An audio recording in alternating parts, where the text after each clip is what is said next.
Hey, good morning, good afternoon, good evening, whatever time of the day you are joining us, we are so glad you're here. My name is Jennifer Rath Scott, and I'm honored to serve here at Trinity United Methodist Church, right in the heart of North Park. And I thought this week I might invite you into one of my happy places. Now, you won't hear me say that about many buildings. I love nature, and I feel most at home and at peace outside. But this place here is my sanctuary, quite literally and figuratively.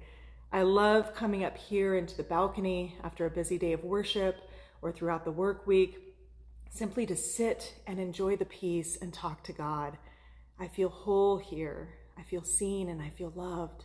It's everything that we would hope someone would experience in a church, right? A place where we claim to embrace Jesus's teachings, his radical love and inclusivity.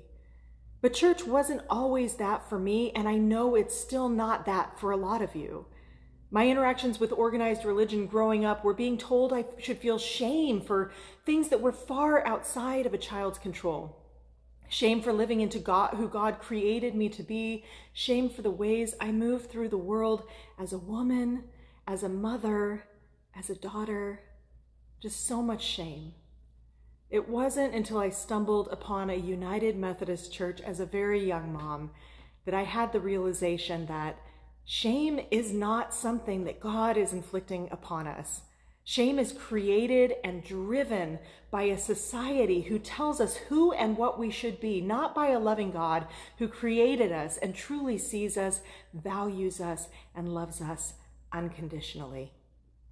And I'm so grateful for that motley crew of believers who first invited me into their fold, who so openly shared their wounds and their vulnerability with me, who made me realize they were just as beautifully complex as I was, and they didn't pretend otherwise.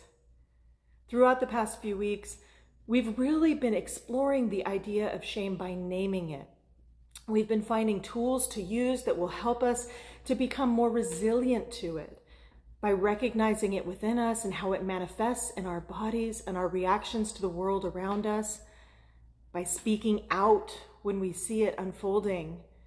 But none of it is easy, and it takes courage and compassion for ourselves and for those around us. We hope you will join us this Sunday at 10 a.m. as we hear stories of courage and compassion and find new ways to embrace our beautifully imperfect lives. All are welcome here. Be well and know you are seen, you are valued, and you are loved. God bless.